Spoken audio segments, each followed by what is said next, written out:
we hope that you get to see your beach towel now.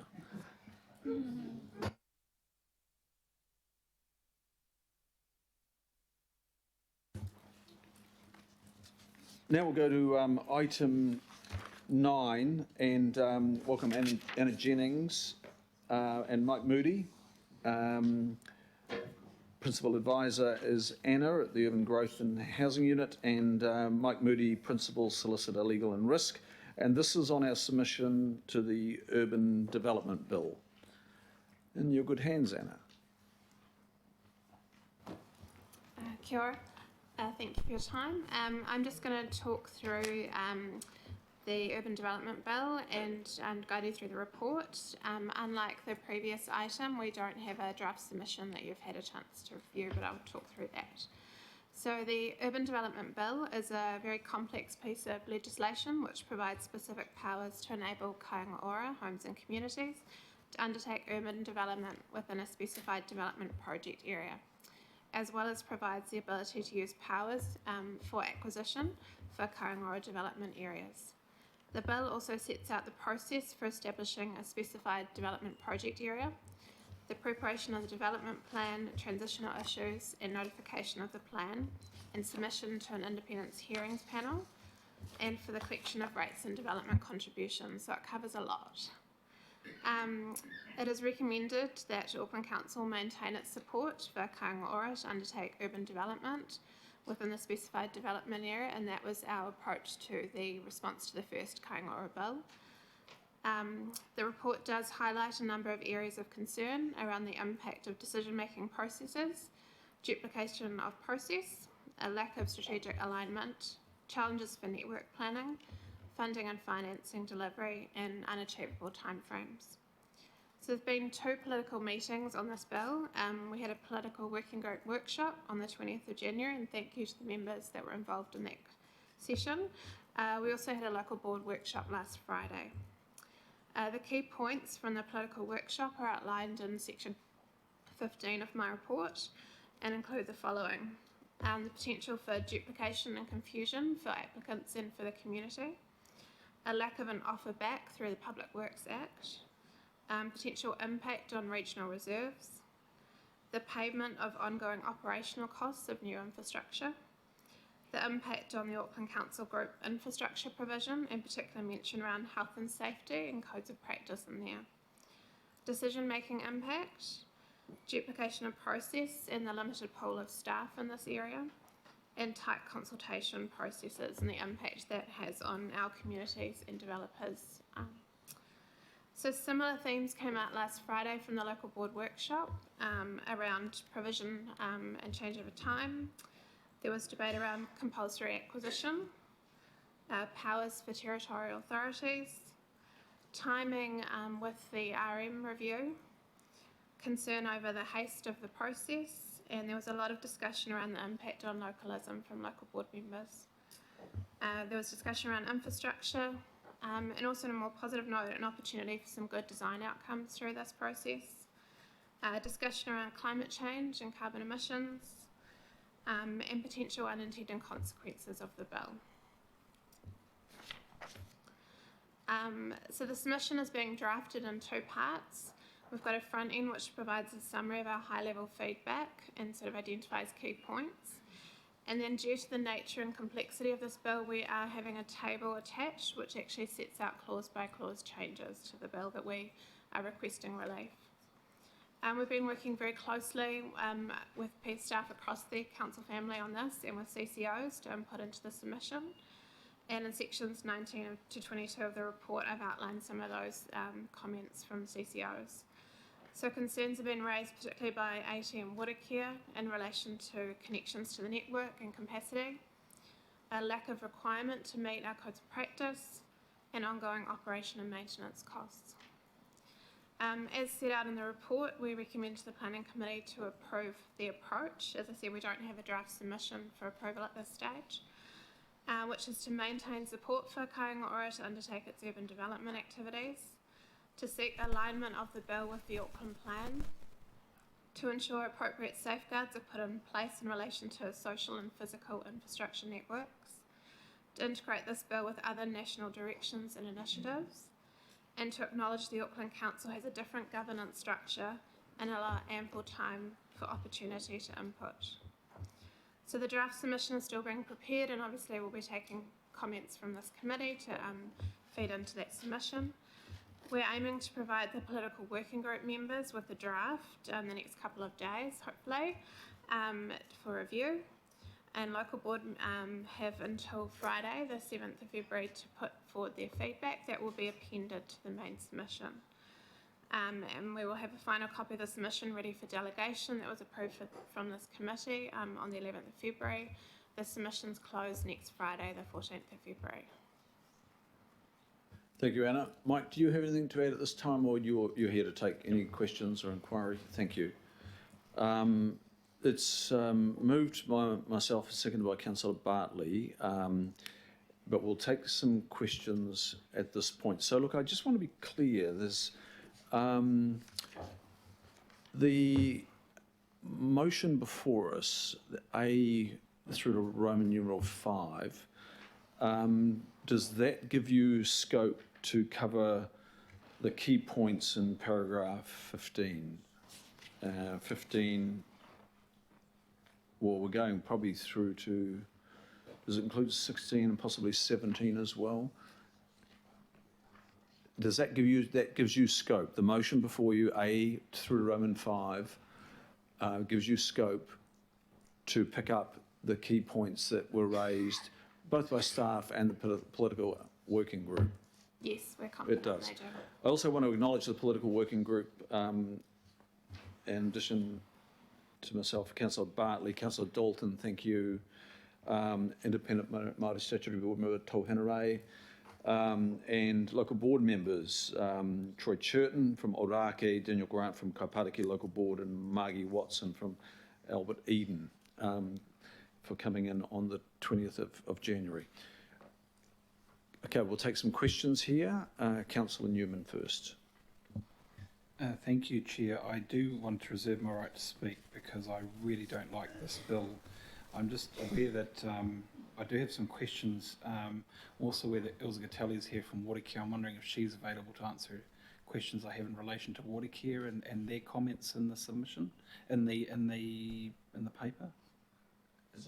I just didn't hear the name of the person that you... The Watercare officer who is inputting is also available. Is I do also have some available. questions. Elsa. Please come on up. Yes. Thank you. Thank you. So the first thing that I really wanted to tease out, and I agree with all of the concerns that have been raised to date, at para 21 deals with a number of the concerns raised by Watercare, and I wondered if the officer could comment on the requirement for the standard of assets vested from developments not driven by Watercare, but which then become part of the vested assets of Watercare, and the apparent lack of clarity around the standards. So what happens if you do pick up vested assets that are substandard and therefore fail, which compromise the ability of Watercare to transmit water and wastewater for servicing? So are you able to comment on that, Ilse? Thank you, Councillor Newman. Yes, well, that is one of our concerns, is that an restricted read of the bill, in the first instance, our bylaw, which is the key mechanism to protect our assets, could be overridden, and therefore we would not have the controls to protect the network and to have controls over who can access, who can touch, who can alter the network. In addition, it appears that there is no requirement to comply with the code of practice, and therefore the assets that are built do not necessarily have to meet the standards that we require. Yet, under the bill, the assets would be transferred back to council, in the first instance by agreement, but failing that by ministerial order. So there are some significant concerns there. Okay. So it seems like there's a potential cost liability that ultimately falls back on the ratepayers, as well as the concern around the failure of assets. Watercare operates in compliance with its network discharge consents. So what happens if you suddenly get a development which creates chokes and it's beyond your capacity to provide for that orderly discharge? Again, that is a concern.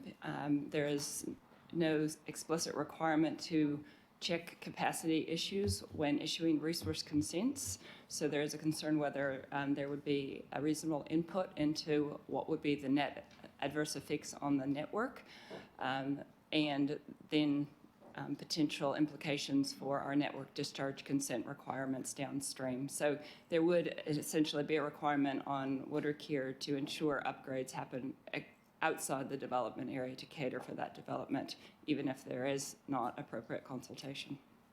And how, just with respect to water, how do you get around the potential for finite capacity being effectively absorbed by a development that wasn't forecast for by Watercare at the time of the development of your asset management plan? How do you address the consequences of that capacity being taken by Kainga Ora development, and therefore you didn't have something that you didn't have capacity that you had previously forecast?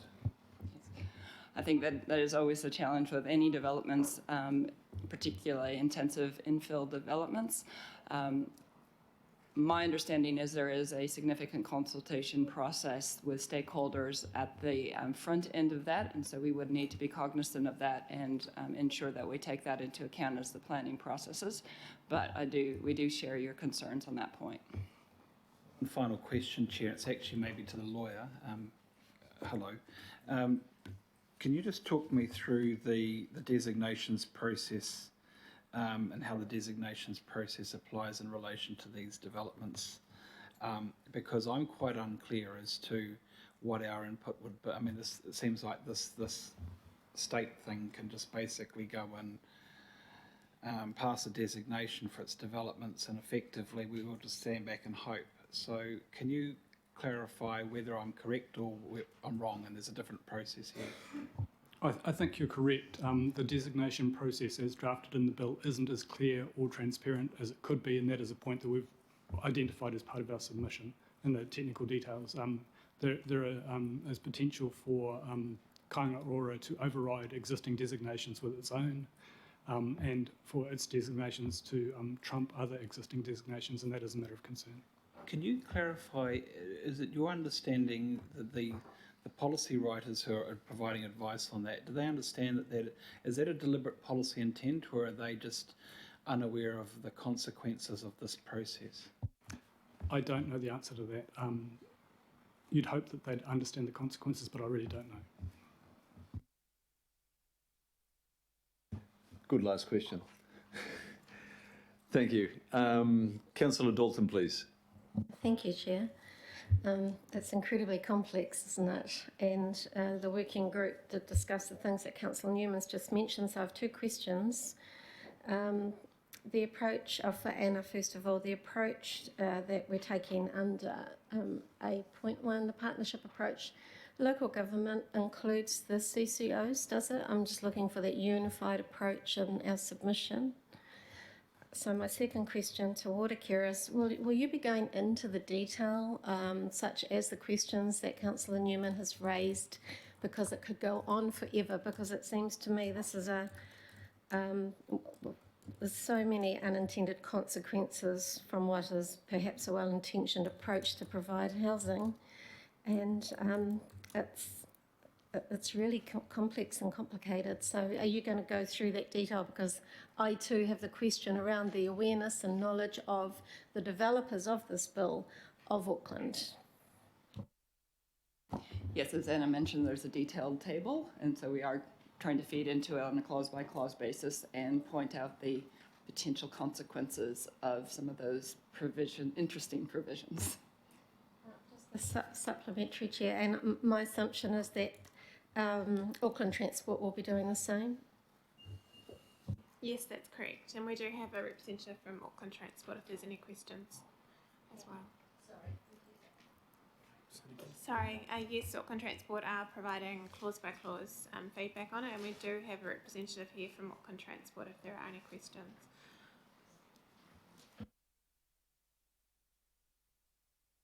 questions for Auckland Transport, we have a representative to take those questions, and we can bring the representative up. So there are in summary, we've had, Anna, you've been working with representatives from 3 CCOs, from Panuku, Auckland Transport and Watercare. Yes, that's correct. I have spoken with AT about the bill as well. They didn't want to directly input into it, but are interested to see the final submission. Okay, thank you. Councillor Casey. The feedback from local boards that was due by the 7th of February, how many local boards actually gave written feedback? Sorry, that's due this Friday, so we are yet to receive any. I'm sorry, I can't hear. Their feedback is due this Friday, so I haven't received any to date. But at the local board workshop last Friday, there was a strong indication that a number of local boards will be providing feedback, and we encourage them to do so. Oh, good. I've read the Albert Eden local board submission, which is excellent. So it is coming to you. But it kind of raises the issue that Counsel Dalton brought up. I don't actually think the government understands how Auckland operates. It is really vital that the local boards have input into this.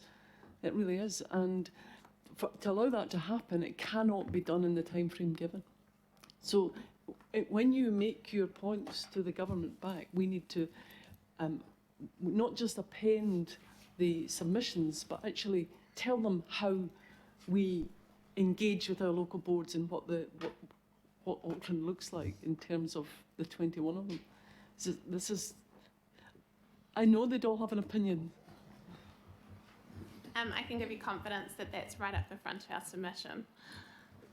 But will we see that?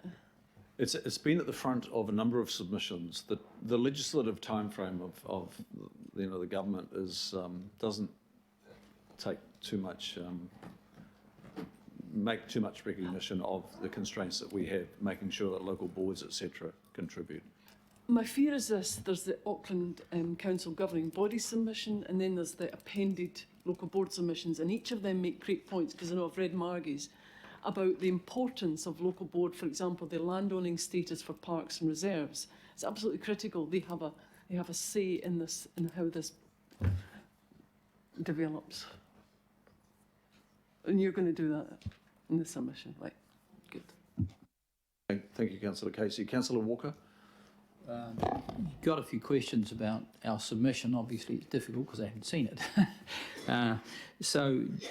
First of all, just around reserves, does this bill cover off local reserves as well as regional?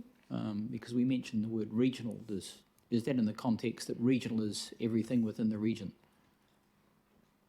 The issue is it didn't, as drafted, cover off regional reserves particularly well, and that's a point that we're making, that they need to be included. It does cover off local reserves, but not all types. There are some types of local reserves that this bill contemplates that there could be some development on. There is a check in the bill, and that has to be approved by the Minister of Conservation before it can. Okay. The other question I've got, and it really just goes to, I think, the comments that Councillor Casey made around the necessity for the ministers and the like to understand Auckland's circumstances. Are we going to be covering off the very disintegrated circumstance we have now? For example, we've got all the transport business, we've got ATAP, and now we've got rail, and in respect of transport planning, we've got the Regional Land Transport Plan, which is an asset for Auckland Transport, and I mean, I could just go on. It's an absolute mess. And this effectively adds further complication and shifts everything away from people. Are we spelling that out so that they've got some comprehension and giving examples? Yes, we are covering off the complexity, not only in the way that we operate in Auckland, but also with the number of legislation that are coming through as well, and the need for consistency across those. So yes, that will be covered off. And just further to that, I mean, are we also emphasising the special geographic characteristics around Auckland, the volcanic cones, the view shafts that go to that, the relationship of those things with our Māori history, culture, Auckland setting, just how all these things tie in? and the planning process that's developed around those things over what amounts to decades. We're going to be emphasising all of that. We certainly talk strongly about alignment with the Auckland Plan and the Auckland Unitary Plan as well, which takes a number of those factors into account. And will we also be emphasising, the transport network, for example, as being a strategic asset, and the requirements we've got around consultation and engagement that go to that, so they have some understanding around that as it goes to the Auckland Council legislation? Did you want to add anything? Sorry, I just invite Brian up from A2 if he wants to speak to that.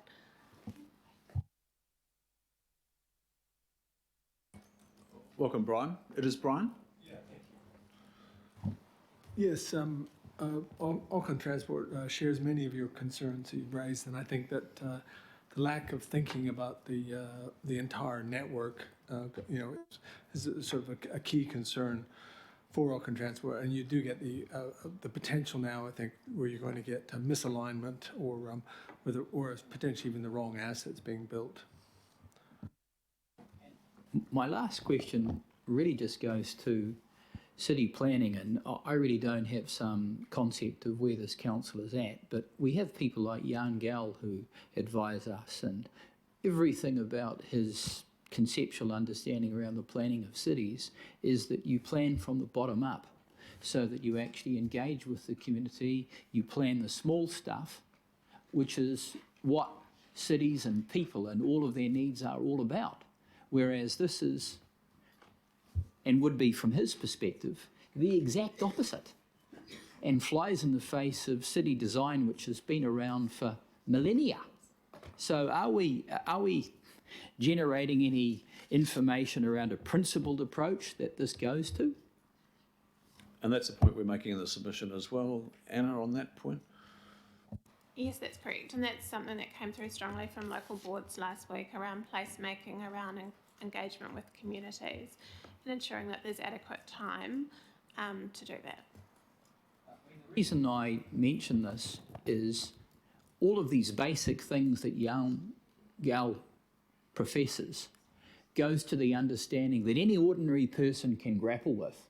If you're going to plan a cycleway or a walkway or a place where people are going to meet or where people are going to live, there are very, very basic things that go to planning that require that bottom-up approach rather than just something top-down that's imposed. And the examples of how badly that approach has worked on the planet. Are we going to be generating some examples around that? And that's the last question. Are there examples? So you answer the first question. The political working group raised that very point. You're getting that feedback from local boards. It's going to be part of the submission. But the last question is just about examples. I'm not sure whether we go that far in a submission. But have you got an answer? We haven't gone that far in this, but we did suggest to local boards they might want to consider putting some examples of work they've already done with Kāinga Ora in their local board areas and what their experience has been and their feedback. Thank you. Councillor Coombe. Kia ora koutou. Thank you for the work on this very complex bill. And I think there's a lot of detail and a lot of issues and concerns that we're going to want to pull out in the submission. Just to highlight a couple of points which I'm not completely comfortable that we are going to, that we've got covered in the recommendation to include in the submission. On paragraph 18 on the climate impact statement, it notes that the submission, our council submission, will seek that Kāinga Ora must take into account climate change, and there's a lot of levels of that. But in the recommendation, so can you identify in the recommendation where that will be picked up? I don't see under any of those 1 to 5 that refers to climate change, that point. I think number 4 probably captures that national initiative towards climate change issues. We try to make it broad because as soon as you start making a list, you miss something. Yes. But there are Okay, I just wanted to be initiatives. reassured that you felt that was covered. And just to highlight another one, on paragraph 15I, it talks about the very tight timeframes, which I know that is a local board issue that Councillor Casey has mentioned as well, and that's going to come through very strongly, that it is incredibly tight. I think it's just the 10-day timeframe that local authorities have to give feedback. So are you feeling comfortable that that's covered as well as a point? Yeah, I think that's covered by 5. The unique nature of Auckland, our establishing legislation means that when you as governing body make a decision about regulatory matters, so something like a proposal from Kaingaora, you have to have regard to the views and preferences of local boards, so that time has to be built in for those views and preferences to be provided and considered. So we have identified that particularly Kia ora, okay. and pointed back to the legislation that Parliament used to create this organisation. Okay, thank you for that reassurance. I can't help the lawyer in me just wanting to know that we've got the ability to make a really robust submission and to cover a multitude of points. Thank you, Mr. Chair. So add, in terms of the recognition and need to address climate change and low emission environments that are created here, the political working group also discussed this, these extreme powers held by 2 ministers. And then there's the Minister of Conservation, and her powers are only limited to just the scope of reserves. But the suggestion was, I think it was Member Tau Hinare, suggested that there should be decision-making, joint decision-making that included the Minister of Treaty of Waitangi negotiations. And I also said, well, the place of the Minister of Climate Change is critically important here too, in the shaping of new communities. So our submission, I think, Anna, will be submitting in favour of lesser power with just 2 ministers, the Minister of Housing and Finance, was it? Was it Housing and Finance? That's at the early establishment stage. At the final stage, it's just the responsible minister, whoever the responsible minister for this bill is, probably the Minister of Housing, but it could be any. That's right. 2 in the beginning and 1 later. So suggesting that it be broadened, because there's quite a lot of clout in one minister's hands here at that stage. Councillor Henderson. Thank you, Mr. Chair. Just a very quick question. Where does this proposed bill sit with the Waitakere Ranges Heritage Area Act? There is specific provision in the act, in the bill to recognise that act. So it's been cut out and recognised in the bill. It's identified as a particular matter of consideration. Sorry, just to clarify. And you can't be inconsistent with it. You can't be inconsistent with it. Okay, great. Yep. Fantastic. Thanks. Deputy Mayor Cashmore. Mr. Chair, if everything goes well, this could be a wonderful provision for extra housing. If something goes wrong, it could be an absolute disaster. You turn the tap, no water comes out, there's no bust, no footpath, nothing else. So it is riddled with risk. My question is about the New Zealand Link approach, as it so often is. Are we going to be talking with LGNZ and the other growth cities, towns in the country, so we have a unified approach on this? Because I imagine our submission will probably be more sophisticated than some of the others. Yes, we are talking with LGNZ and Slogum, and Penny's reached out to the other growth councils as well. Thank you. Councillor Fletcher. Oh, thank you. And others have come to some of the specific questions that I had. But my question is to Megan. Megan, this, as I read it, is actually quite a major, potentially it's got a real attack on the integrity that underpins local government and the autonomy that, while we're a creature of statute, that local government have enjoyed in the past. Could you point to any other examples of this kind in relatively recent years that could be called on in terms of precedent for a change in such a way that is actually removing, as I read it, the ability for Auckland to, as others, they call for in the submission to align it to the Auckland plan. But this really is an attack on the integrity of the planning capabilities of the council, and I'd like to know what precedents there are for this in recent local government history. through the chair, I probably won't make a comment about, whether it's tech or anything like that. But in terms, in the last probably 10 to 15 years, if I just think of the Resource Management Act, there have been a number of changes over time where certain various governments have sought to take powers away or to ensure that councils don't do certain things like perhaps constrain growth.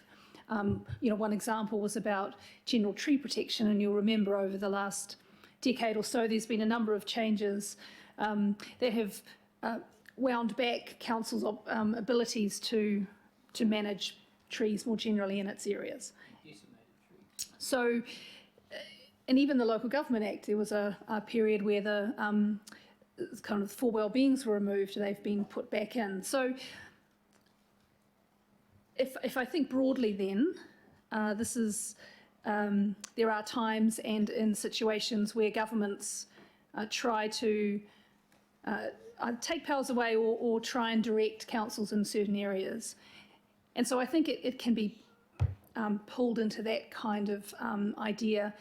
I'm not thinking immediately of an act in a particular area that in the urban development area beyond the RMA where this has been done, but I'm happy if anybody else at the table has thought of something I haven't, but I hope that's helpful. That is helpful, Megan, and I would agree that it's probably the RMA that is the only one that I could think of. But I just wonder whether that could be incorporated, because while you talk about urban tree protection, I really don't want these observations or comments that I'm making to be seen as partisan, because I can see ministers from all sides of the House that I really wouldn't want in charge of Auckland, quite frankly. But I just wonder whether there is the ability to incorporate something within the submission to highlight the fact that we have seen nothing on the scale of potential change that this would achieve since the RMA, and to proceed cautiously, because this, it is, as the Deputy Mayor said, it could go awfully well or it could be a complete and utter disaster. So I would like the language to be sufficiently strong that it does urge caution. Could I have the sort of confidence of knowing that the working party overseen by yourself, Megan, will take that into account, because I think this is a very risky piece of legislation for Auckland. Well, as chair and on the political working group with the others, we'll definitely take that into account. Plus, thank you. Now, further questions. Councillor Hills. Cool. Thank you, Chair. Just a quick question/comment. I would hope we could strengthen the piece on climate change more than maybe we were envisaging, because this is our biggest way we can impact our climate emissions, our carbon emissions. It's transport, it's building communities, it's opening up waterways, it's figuring out how to deal with waste. So if we're allowing or working with the government on redeveloping or redesigning whole communities, surely that, I see the urban development about housing, but it's mostly about transport in my mind, and transport's our, biggest contribution to emissions. So if we can sort of strengthen this as a tool to have significant effects on reducing our carbon emissions, that would be a good way to do it, because I think as a city, we're quite different to the rest of the country, that's where we need to be working the most on. So if we can use that as an opportunity, I guess. Thank you for that, Councillor Hills. I guess one of the points we are stressing is that alignment with the Auckland Plan and the Auckland Unitary Plan, which advocates for that compact quality urban form, so that we are actually building along our rapid transit networks and where our bulk infrastructure is, and ensuring that communities are walkable, people have access to work and jobs and things like that. So that is one of the ways we are stressing that point. Thank you. Good point, Councillor Hills. So we've got the climate action framework in draft. We're not too far off. We've got a lot of support for it. So can we just make sure is there a place to reference that? I should pose the question. Is there a place to reference that? Is that what you're also asking, Councillor Hills? Yeah, I guess so. Even if you were use the opportunity just to reference the draft or the findings or something, because it won't be in official form, I guess, at that point, but very big support for us to go further from the submissions in that, so maybe a way to incorporate that somehow. Yeah, happy to do that. Now, another question, Councillor Walker? It's not a question around the submission directly, but it's a broader question. Quite obviously, decisions are going to be made by government. I'd suggest most Aucklanders are comparatively unaware of what is happening here. I regard it as an assault on democracy and good planning. In which case, what's our campaign? Are we going to be having a meeting with ministers? Are we going to be taking out any advertising or like? Are we going to be telling people in our Auckland what's going on? Or are we just going to kind of wait till the bus runs over us? What are we doing here? And I'm not expecting a question from the officers, Mr. Chair, but I'm directing that to you. And I'm mindful that we've got a tight time frame here. And I'm also mindful that I'd suggest there's a lot of support from a lot of other councils and local government New Zealand, as we understand. Thanks. I'll go to the Chief of Strategy for a reply there, please. Through you, Mr. Chair, look, I think it's important to remember that both as a council, both previous council and this one, and this is why we're bringing it to you, is that we are actually supporting the ability for Kaingaora to A, to be developed, and B, to work as an urban development authority under this bill. So, bottom line, just make sure everyone understands, we are supporting the ability for Kaingaora to be set up and to do this kind of role.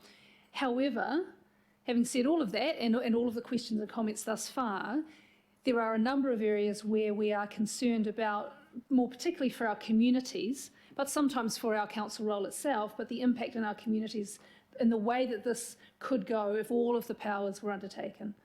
So that's the attitude we're coming with, based on direction from yourselves. So I just want to make that really clear, but I'm happy to have any further comments about that. So we're focusing on making it right for our communities as much as possible, but still supporting these urban development authorities. Can I just raise something around that? Because this has been discussed over some years. And yes, we are supportive of a number of the things that this enables us to do. But in the past, we've said that we'd like to be able to do that ourselves, not have it imposed on us. And I don't think that we're giving a clear indication around that. We have said that we need integrated development in some areas, particularly brownfield areas, and we need some tools. And obviously there are tools that are here, but we're not going to be in control of these tools. And more to the point, the implementation of those tools, they're being imposed on us. And that's the clear difference. Okay. So look, and a lot of those points that you're raising have been picked up by the political working group. They'll be reflected in the submission. And in terms of ongoing dialogue with communities, that's something for us to discuss as a council. Good points. But let's remember that this council did support the establishment of Kaingaora. It has signalled its support for the establishment of the Urban Development Agency part there in the special project area or the development project areas.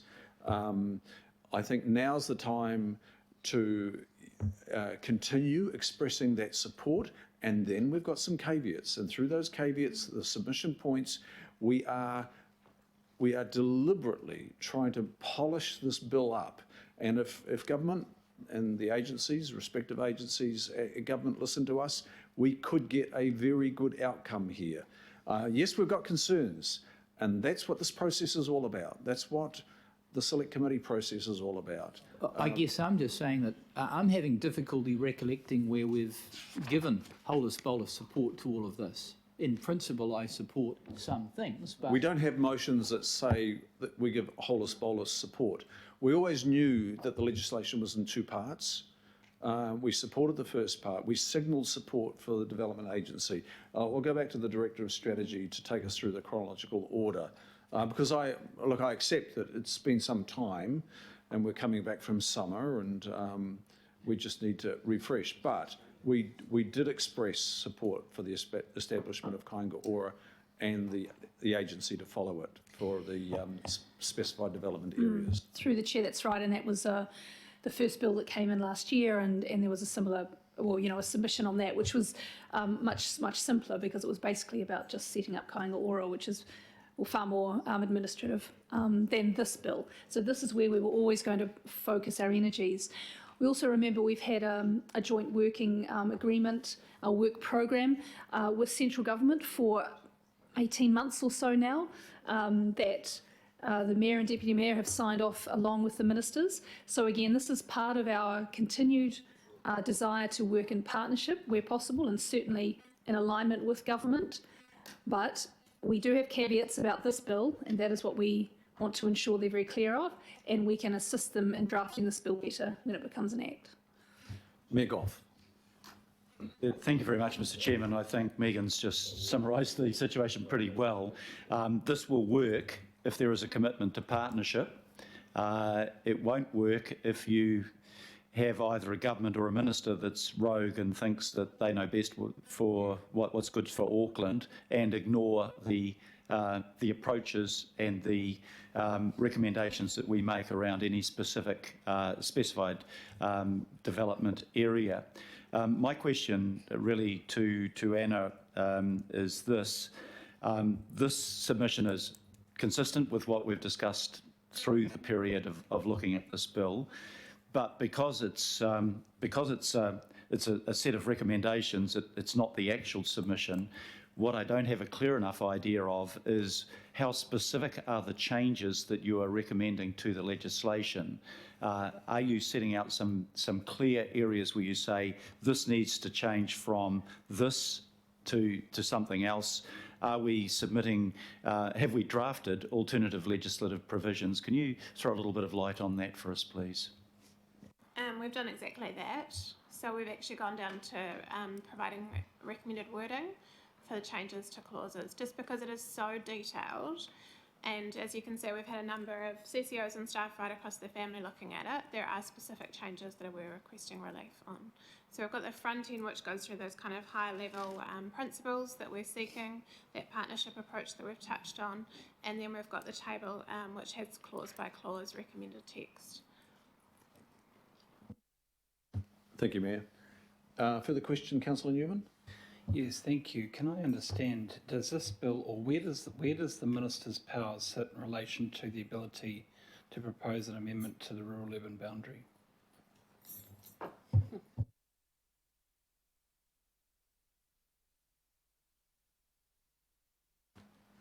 I don't know the answer to that off the top of my head, but one of the key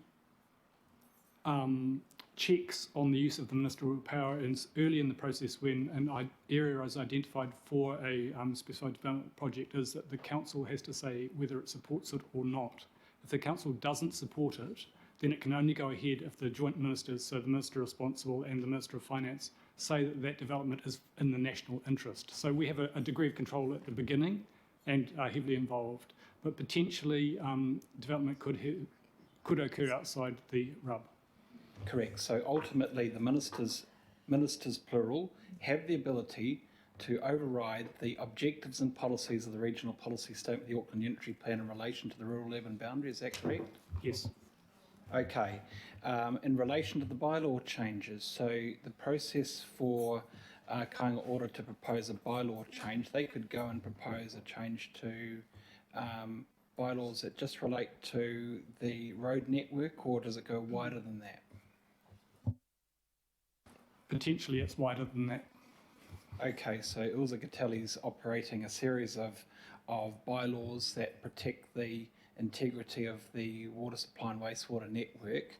Ultimately, the power would sit with the council at present, but under this proposal, the bylaws that Watercare applies that are ministers could be amended by way of ministerial decision? Yes, they could. Obviously, there's a process to go through. It's not as simple as we've changed them, but yes.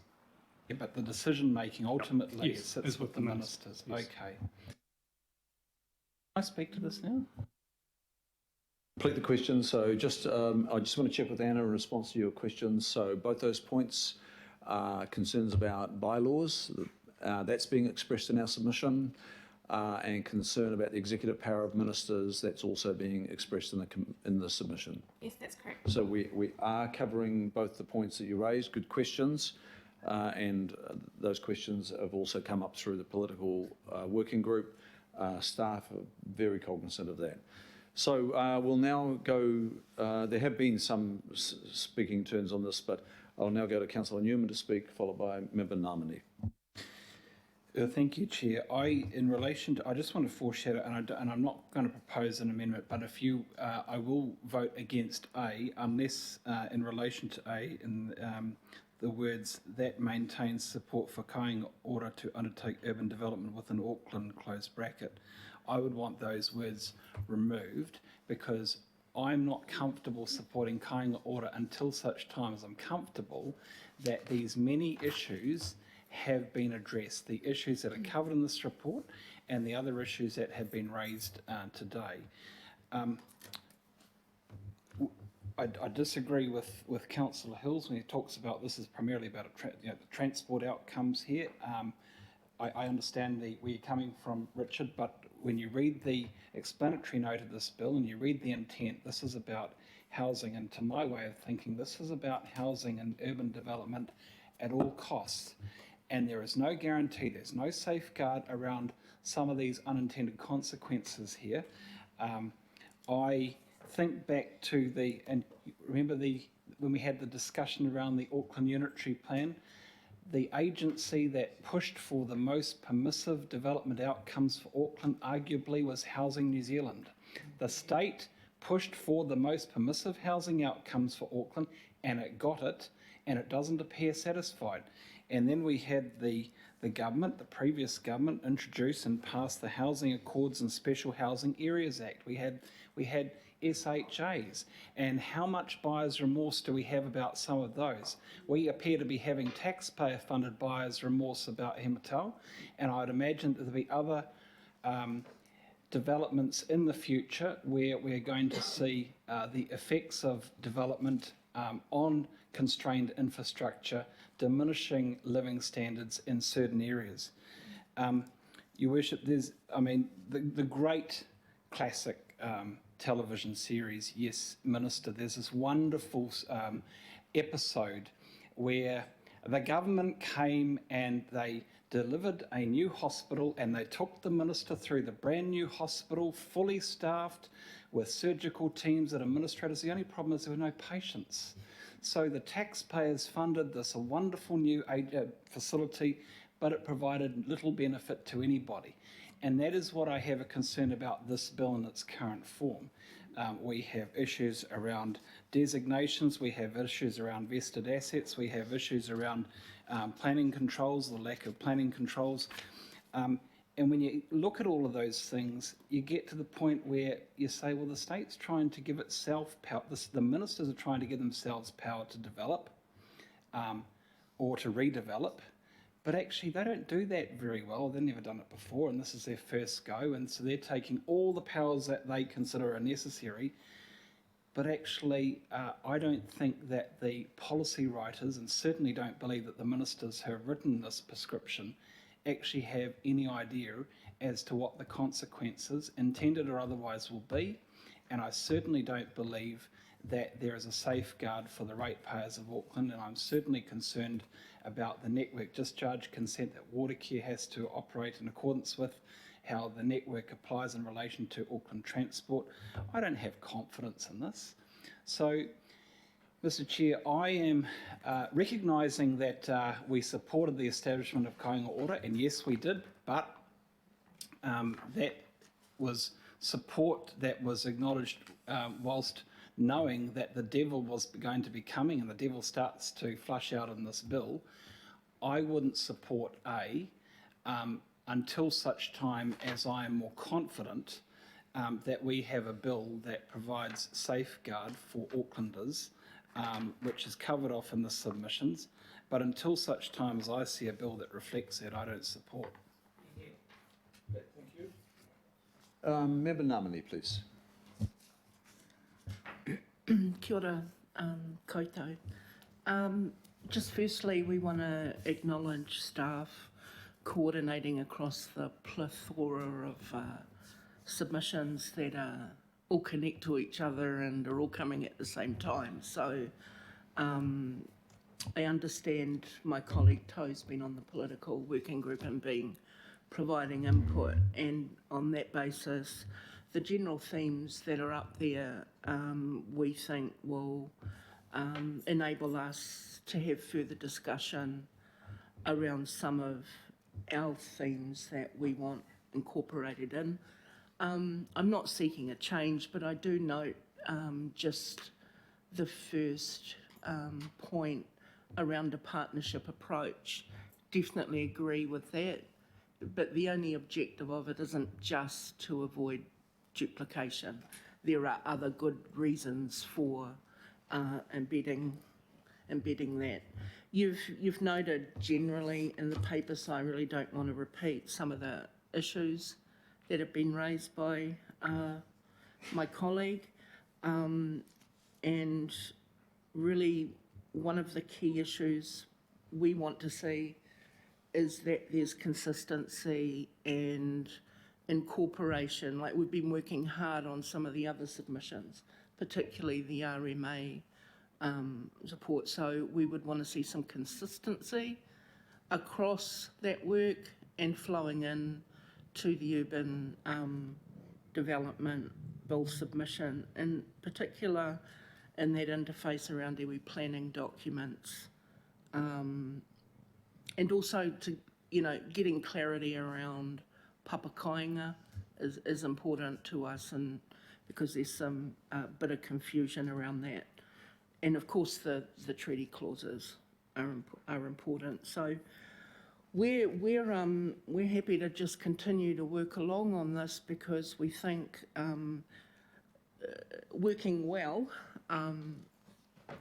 it could provide, as you said, significant benefits to Māori within Auckland, both in public housing, affordable housing, and having that face in urban development.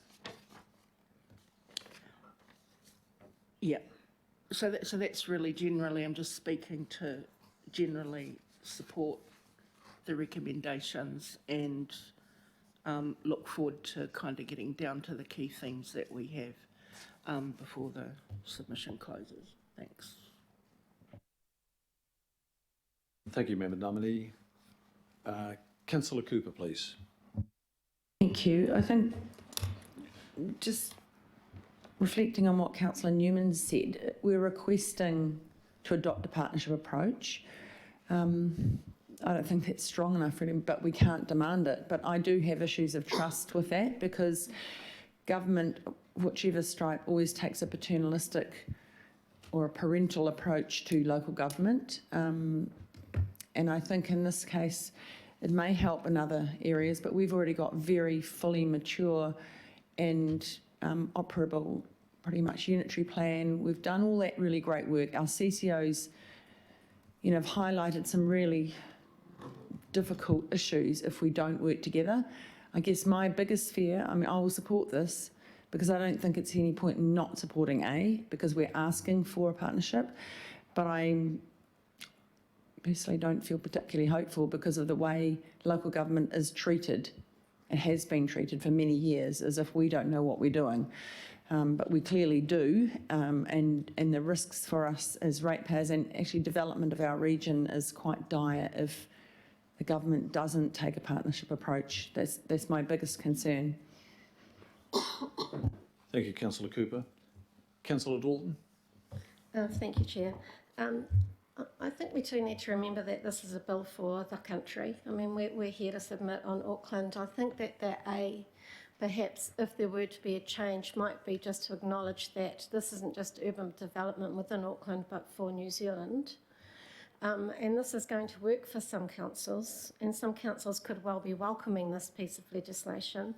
I think, we need to accept we are in a paternalistic governance arrangement in this country, And everything that's coming through, whether it's this, whether it's the RMA or the transport, appears to be flying right in the face of any lobbying local government New Zealand might like to do around localism. I will support this, but I would also support Councillor Newman in terms of, you know, the crux of the urban development within Auckland might be a little bit too strong. Yes, sure, we support it, but I think 0.5 is the kicker for us. That's what we've got to get right. I mean, this bill is perhaps designed more to other councils throughout the country to enable housing development, but we have some very clear, we've just spent 10 years planning and regulating to get us to a place where we can deliver housing. There's still barriers, there's still a long way to go. But I would not be not wanting to support it. The first piece that came through last year that Megan was talking about, yep, we did support, I don't think I was here, but we did support Kāinga Ora as a concept, as an urban development authority.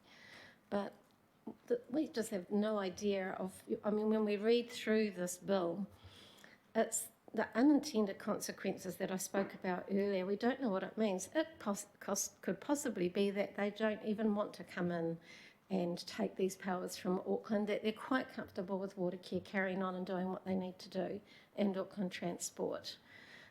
But my point would be that the bill is for the whole country, and that we are looking for a partnership approach. But I would support some changes to A. Thank you. Thank you, Councillor Dalton. Councillor Simpson. A question first, I'm sorry if I may, and then I'm going to have a comment. I mean, have you got a problem, Mr. Chair, if we indeed do, take the words that maintain support for Kāinga Ora to undertake urban development within Auckland out of A?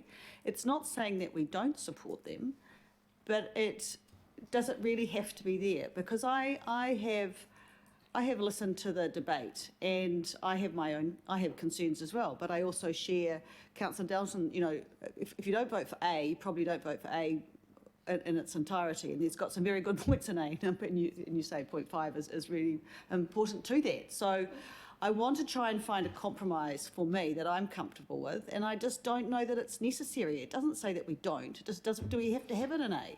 And if we don't, Mr. Chair, I would be happy to put up an amendment that actually means that we can probably, hopefully, unanimously support this going through as a council.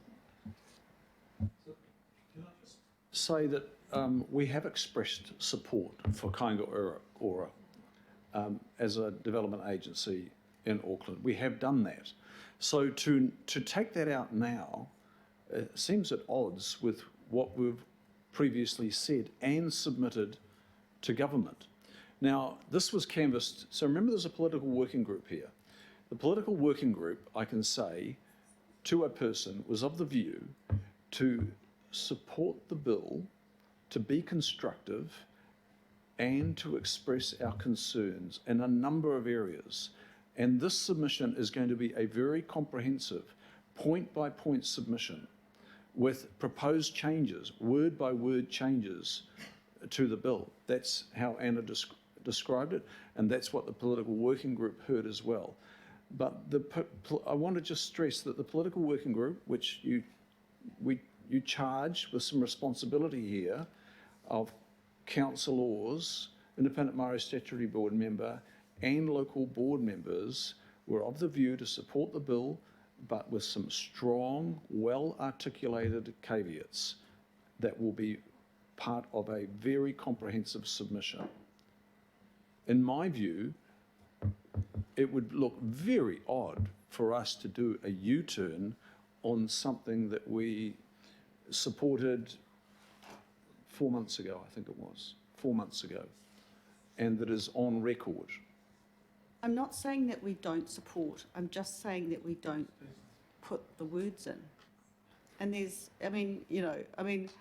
it's not, you could argue, Mr. Chairman, that it's there by default anyway.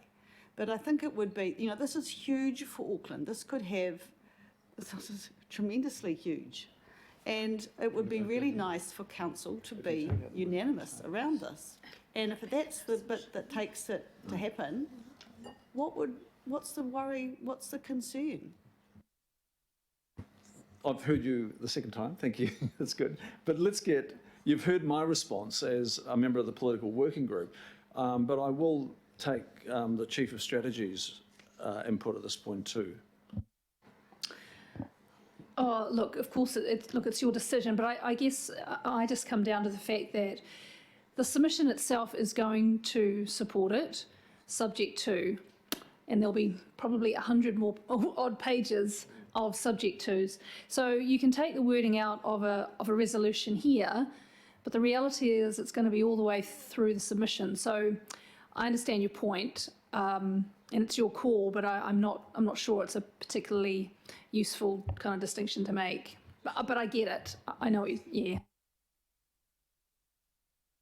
Councillor Bartley. You no call to speak. Thank you. Councillor Watson. Thank you, Mr. Chair. I think a useful point that was made is really in the wording of the resolution is to somehow capture the concerns that people are bringing to our attention here. And I would suggest that those concerns are fairly widely shared. I mean, Councillor Newman did point to our previous experience, with the government, with the SHAs, where we devoted a massive amount of resource, made some disastrous decisions ourselves in the relation of Iamato.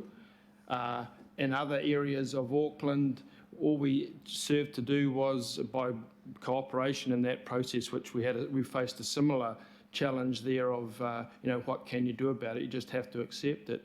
In parts of my ward, all it did was escalate the price of the land. So it had the exact converse effect than that supposedly intended, where land was getting flicked on at exorbitant profits to a various succession of developers. And similarly with some of the permissive natures of the unitary plan that he also referred to. So what I would suggest, Mr. Chair, that I think perhaps a compromise that might encapsulate all the concerns, both yours is to be seen not to be doing a U-turn, and other people just to be making explicit some of the very real concerns that have raised, that conceivably, if we inserted the word conditional before support, I mean, which I don't think is at odds with what anyone said. So the support is conditional. We've said that on these things being addressed in some shape or form. The alternative is just to go in with the word support and, oh yes, but we would request these other things as well. To me, that doesn't quite capture the nature of the concerns that people are raising before us here. So if we had something like approve the approach to the Auckland Council submission on the Urban Development Bill that maintains conditional support for Kāinga Ora to undertake urban development, requesting that the bill be amended too. So that doesn't take away the notion of support. It does capture Councillor Newman and Councillor Simpson's concerns that this isn't carte blanche, that even though we use the word support throughout, that we've got some very real concerns here that we want addressed, rather than saying, yeah, we support it, but by the way, can you please deal with these various issues here? So I guess what I'm saying, Mr. Chair, is the insertion of that word, I think, makes it clearer that that we have got concerns. We articulate those concerns. We maintain the support for the for the notion of increased development at a faster space as a whole, but we safeguard our position somewhat. Okay, I'm hearing that. I'm hearing other viewpoints as well. I think we could tweak the words in that first paragraph, in the A itself. And I think we need to have the word, rather than just making the requests, is using the word the expression of concern, and possibly, I think your other suggestion was conditional, but I'll just check with the staff. The staff are going to work on something now, okay? So this is a little bit organic here, and I'm probably breaking the standing orders, but I'd like to resolve this, so I'll carry on with Councillor Henderson, please. Thank you, Mr. Chair. And if I may offer another slight attempt at compromise too. I note under B that this is due to be signed off by delegated authority, and we've discussed a lot of concerns here. I'm wondering if there might be some mechanism so our colleagues here can input into the submission before it's signed off, perhaps through email. And particularly given the local board feedback is due on Friday, and my personal view on some points around this bill will be probably informed by those local board submissions, and that'll help me decide my viewpoints. Okay, that was another point I was going to make as well, and just check. The delegated authority from 5 December, Anna, can you just remind us of the powers of those that delegated that authority? We're going to take this back to the political working group, or at least we're going to distribute it to the political working group. I can't see any reason why it can't be also distributed to all the members of this committee. I know time frame is pretty tight. Can you remind us of the delegated authority, and we're going to distribute to the political working group. Is there any reason why it can't be distributed to all the members, mayor councillors and independent Maori statutory board members of this committee? So the delegation is to the chair and deputy of this committee, and the independent Maori statutory board member, which was Tohina Ray, who sat on the political working group for sign-off. We are intending to get that early draft through the political working group because we didn't have the opportunity to have a second political working group in the timeframes. I guess it's a decision of this committee. If you decide you want us to send the draft out to all committee members, the timeframes are extremely tight. So it's just, I guess it's down to the committee on that decision. Okay, I think I'm hearing that it would, the members would like to see the draft. And when you receive it, members, it's going to be a quick turnaround. There'll be a covering note and with an expectation that feedback is very prompt. Okay, so I will make sure, and Councillor Bartley will commit to that. Can I just go to Councillor Filipina, please, and then Mayor? Thank you, Chair. That's 30 minutes. I won't get back. I don't know where the word disastrous come from in regards to Humato, because the decision made at that time is a decision that I will always stand by and support mana whenua. In regards to I don't know why we're shifting all over the place in regards to we've supported kāinga ora previously. Trying to find a compromise when we've supported kāinga ora and we will continue to support it, I think it's just a waste of time. I really do. It would have gone through. Why do we need unanimous approval of any of our recommendations? If it goes through, this is submitting to what the government has asked us to submit to. They will get back all the feedback. They will end up making a decision. We will still, I guarantee, have the opportunity to have more feedback into whatever they come up with. So, for us to mince everything out, mix it, I think you had that those recommendations ready to pass. Maybe 1, 2 or 3 people may have said no, but the fact that it's gone through with the majority is exactly what we needed to do. So, Chair, look, I really don't know why we've got to a point where we're changing there was no need to, just to get unanimous decision around this table for this submission. It's a submission because they will come back to us after our local boards this Friday and everything else. So, Chair, we just wasted a half an hour. But look, it is what it is, and let's wait. Well, it is. Let me finish. Okay. So, look, for me, look, it should have just stayed there, but let's see what ends up happening. Thank you, Chair. So, Filipino, I wasn't trying to reach unanimous decision here. I was trying to be collaborative and listen to the inputs of my fellows. And I think I've done that, and I think we will land something. And the staff, myself, are just checking some words here, and I think these reflect the conversation, and they still support progressing, but strongly identifying some concerns. Now, I just want to check, excuse me. Okay, so I would like, and taking into account the final words before we go to Mayor Goff and then the Deputy Mayor, the words of Councillor Filipina, I'm hoping that we can now proceed in support of the motions as they are, with the addition of the words in red, which I do think reflect many of the points that have been made in the conversation, in the debate so far. Mayor Goff. Thank you, Mr. Chair. Often I think in these things, look, what's important is we've had consistent support for the general direction of the setting up of the agency, so that in specific instances where there are complex development problems, we can break through the red tape and we can get a development. Equally, we've expressed, and I think right around this table, really strong concerns that if they don't get it right, rather than it being a positive, it could be a negative. And it would be a foolish government to actually proceed in a way that is strongly opposed by a council the size of Auckland, 1.7 million people. Our negotiating authority is our size and the logic of our argument.